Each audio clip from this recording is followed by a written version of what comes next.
Hello, hello, hello, my darlings. Thank you for joining me on A Slice of Life, A Slice of Life.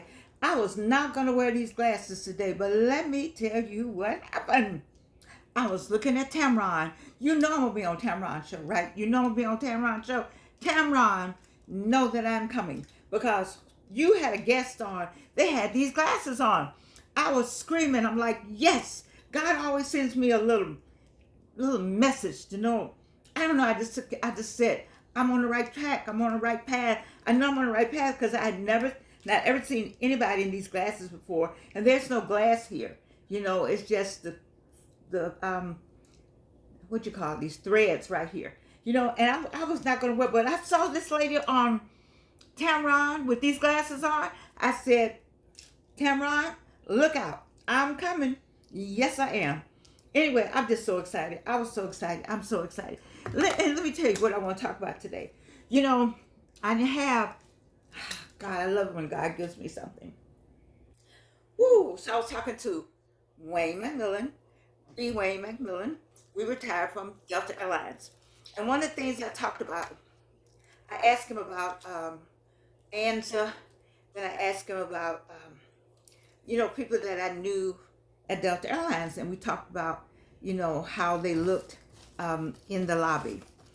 Terry Strand. Okay, Terry Strand, wherever you are, I'm talking about you. Anybody know what Terry Strand is? Terry Strand, wherever you are, you may be in Germany, I don't know. But anyway, Terry Strand and Eddie. I can't remember Eddie's name. And Cortez and Yakas. Oh my God. And of course B. Wayne and Joe Nida. Now why did I call those names? Joe Nida Mitchell. Why did I call those names? Baby, let me talk to you for a minute. Do you wear a uniform when you go to work? How do you look when you go to work? Do you wear just regular clothes like a dress or a suit, business attire? Or do you have to wear a uniform? And when you put the uniform on, it's as long as it's clean. Baby, baby, baby. You haven't seen anybody wear a uniform like we did when we were at Delta Airlines. We made the uniform speak volumes. When you put your uniform on, it expresses you and the company. It had Delta Airlines. Yes, it did. But it also had Georgianne Thomas. It also had Jonita Mitchell. It also had Cortez Brown. It also had Yakas. What's Yakas' name? Steve Yakas. It also had Terry Strand. It also had, what is Eddie's name? I can't think of Eddie's name. But anyway, why do I say that? Because the uniform, I never seen white shirts that white every time they came to work. Oh my God. The shirt, Wayne B. Wayne McMillan, where did they go get the shirt? The shirt with the white would just jump off. Steve Yonkers, he had, I don't know, starch and white and fresh and crisp every day in the lobby. I've never seen. We all had to wear the same thing, but it was a difference on how you get up. You get up, put the uniform on, you take it off, hang it up. No, that's not. And when I first came to the airport, well, I went to the airport when I first got started, and they needed somebody in public relations, a black person, because I think Jimmy Carter had come into presidency at that time, and something happened all over America. And so corporate Delta Airlines sent about 12 of us, found us all, and sent us to different offices. And then they had somebody come down from Jimmy Carter's administration to interview us about our were we happy, were we good, I won't say that. Were we happy in our departments? And of course, I was interviewed in public relations with the white woman sitting right there by me. What else I'm gonna say? That's a whole nother story. And then the people over here asking me the questions, she's sitting over there listening. Okay, that's a whole nother story. Because public relations, I can tell you some stories. You know I can. But anyway, I was glad to retire from Delta Airlines. So they were good to me when I got to the airport. So I'm talking about the airport. And I thank God every day for Rowan Montgomery and the law department for keeping me there. Because they had a lot of reasons for letting me go. And I had a lot of reasons for leaving. Talking about some bad treatment. Oh my God. Whew. But the airport, so when I first got back to the airport, I met a Sandra, I think I meet Sandra um, Jackson, Sandra East Jackson. I was another one. But I met Joe Nida. Joe Nida Mitchell, HBCU. I think she went to Tennessee State. I was Spelman. We both had master's degrees, I believe. We both spoke French. We both were tall. And we both members of Delta Sigma Theta Sorority Incorporated. We were some bad sisters in the lobby. So we were working international. We worked the counter. And at first I had to work just a regular counter, But when I grew up and learned how to go everything and get all my 5 languages, became that Georgian, it was nothing like looking good in your uniform. So I wonder how Joe Nida's uniform always looked good. I'm talking to you. You did wear a uniform. Listen to the story now.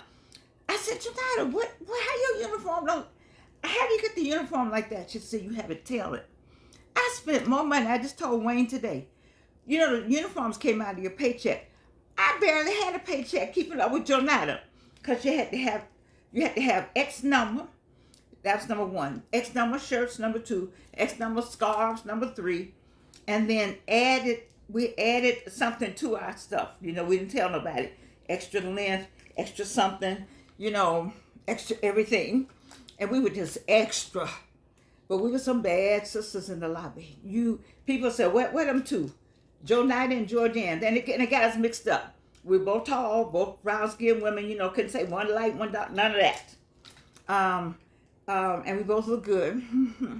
Anyway, and so, but it was just it was a pride. And I was talking to Wayne today. Okay, so you work in a uniform. Do you have pride in your uniform? You said, well, I go to, I need to plug in my phone. Oh, Lord have mercy. It's going to have to stay with me right now. You said, well, I work at McDonald's, so I work at a fast food place. Have you seen some of the uniforms, how they look? Do they have to look like that? You want to look crisp because you are not McDonald's. You are not Burger King. You are not whatever the place is. Popeyes, you're not that. You are who you are. And so you get your uniform, you put extra starch in it. Okay? You feel good about yourself. You love you. It's called self-care and self-love. And loving yourself. That job is a temporary job to the real job that you're supposed to be doing. It's right now you need it. You got it going on right now. But that's not the job that God sent you here to do. No, it's not. You got fingerprints different, gifts are different. Fingerprints are different, your gifts are different. Each one of us got a gift that we got to give to the other person. We're here to serve one another, right? And so I'm just talking about how you're supposed to look. Now, people talk about black people. Oh, I know what Wayne said. We had a code of professionalism. It was the way the men's shoes were shiny. They spit shine those shoes. Yes, they did. When I was growing up, my granddad had a shoebox at the back door. He didn't go out the door without picking up the brush and brushing his shoes like this. People don't know anything about taking a shoe in one hand and brushing it like this and putting the shoe on. You all don't know nothing about that because you wear tennis shoes. We wear very casual now. Black folks didn't used to be casual. You know why we couldn't be casual? Because we were judged by a different standard. So now you can put on anything you want and be misjudged. You see, that's what's going on in a lot of different cases. But by the same token, I think it was something about the way we carried ourselves and the way we put our clothes on. And I still think you ought to put your clothes on. You ought to put your lipstick on. You ought to get you something, whatever that is, put it on. I'm gonna talk about my teeth in a minute. And just make yourself feel good. You got to put on a uniform. So people go to the warehouse and say, well, I'm getting sweaty anyway. Well, you ain't sweaty going out the door. Do you have to look like you're going to the warehouse going out the door?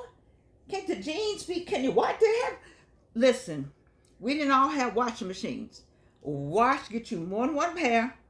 That's what, see, you all don't understand. Let me tell you about something. You don't have everything you want, but you too grand to go to the Salvation Army or to the thrift store. I tell you, you don't even know what you'll find in the thrift store. I don't have on thrift store today. Normally, I have on something that came from a thrift store when I was going all the time. And I'm only reason why I'm not going all the time now is not because I don't want to go, but my favorite place, Robert of Step Up.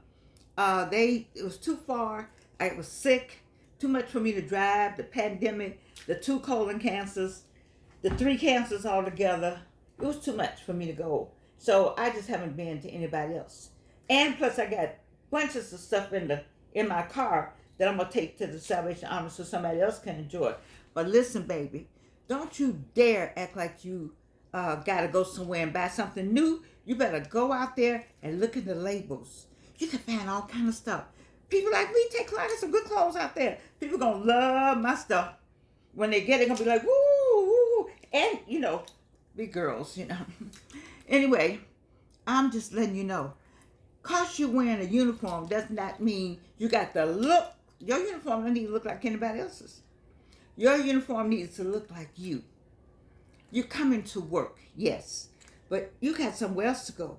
When you get home, why are you turning on the television? Have it on for noise, have it on to get the news, the weather, some stuff we got to keep up with. But then sit down.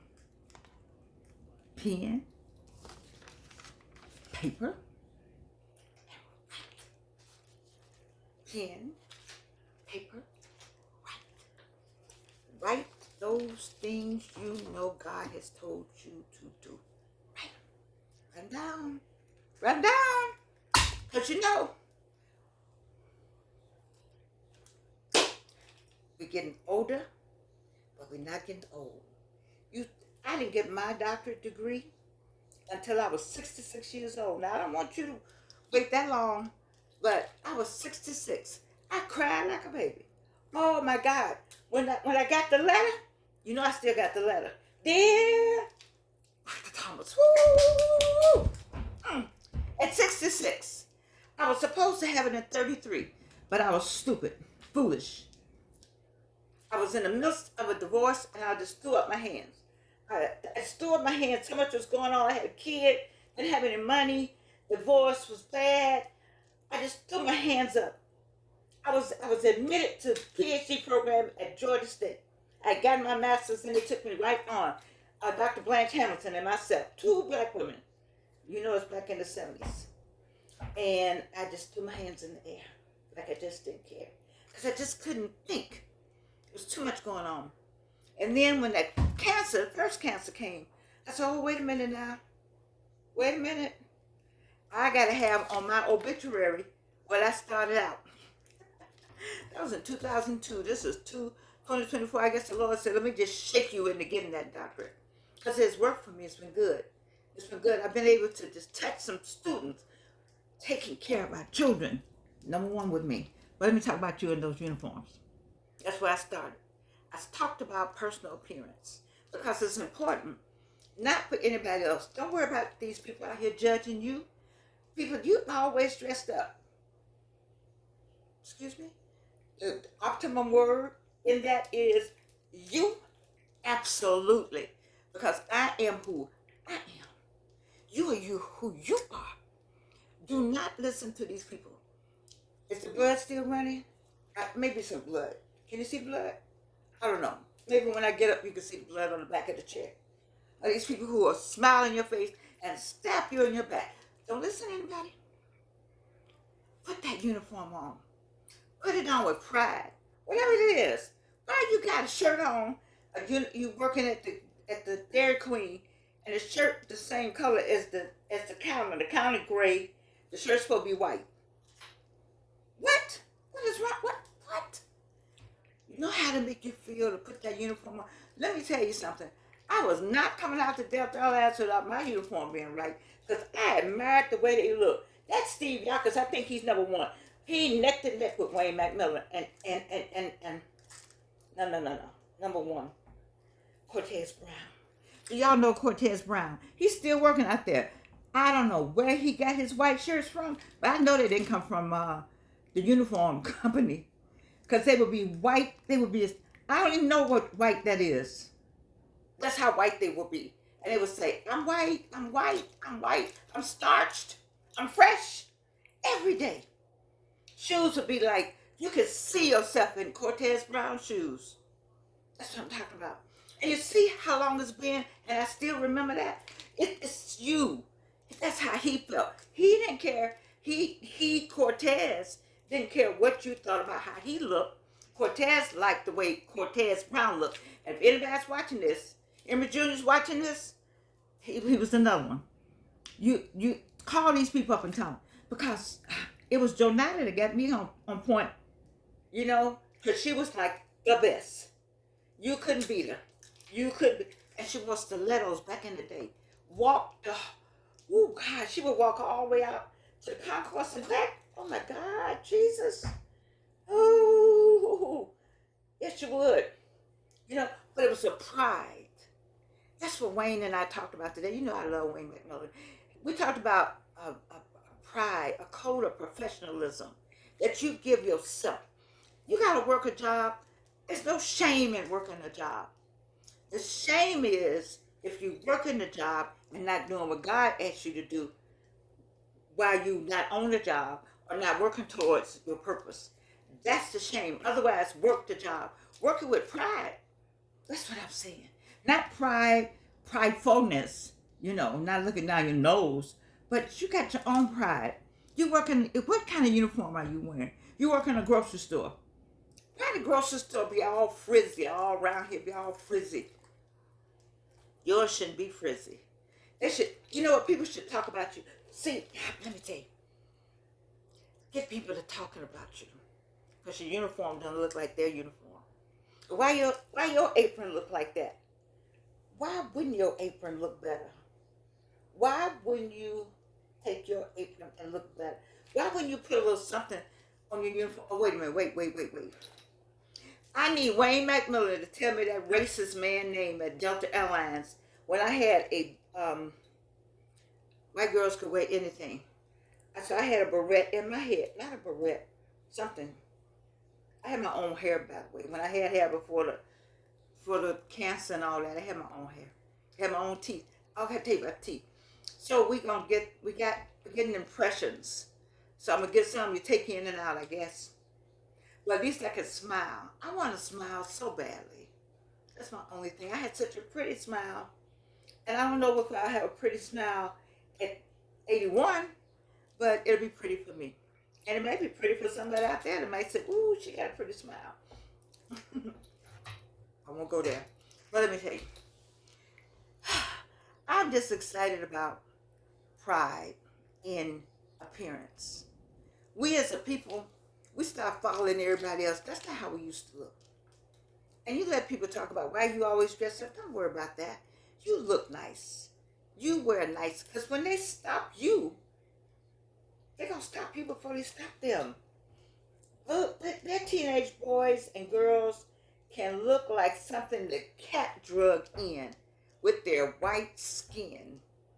Your black child, your black daughter, your black son is going to be judged by looking the same exact way. You know, when I teach at Clark Atlanta, and this one section, what's that? Black Panther and white privilege when I teach those. So I usually bring in, well, I used to when I was in class, I would bring somebody white in. I would. And let the white person tell my students what you already know. So one year I brought in one of my students said, can I bring in a friend of mine? And I said, yes, bring him in. And the white kid said, when they go out and laugh and talk, the policemen say, y'all all right? So when they say the black kids go out, laugh and talk, y'all stop, what's going on with y'all? Get on the car. Because we can't laugh and talk. We can't enjoy ourselves. We can't be happy people. We can't drink. When we drink at the concert, They waiting right outside the door. When they have lead, better, and all them drinking at the concert, y'all be careful going home now. Here. How'd I get on that? You know I just get historical in a minute. I'm still back to pride. You know, we just got to do an extra step. But do that extra step for you. For you. You got to get home. You got to have a life. Do that extra step for you. Perk yourself up on your job. You don't know who's looking at you. You don't know who looking at you and say, they do something. You don't know who's watching you. You don't may not do it for that reason, but you don't know. I'm just saying to you out there, y'all who work these jobs and wear these uniforms, you don't know who's watching you. It's pride. It's pride. Let me tell you what I saw last night. I really enjoyed it. Air Jordan, or Air. That wasn't a bad movie. It gave me some insight. It gave me a lot of insight on standing your ground and making a decision of who you are and what you know about yourself. You know you better than the job you own. You know that. So dress like you know that. Get that uniform and go to the Salvation Army.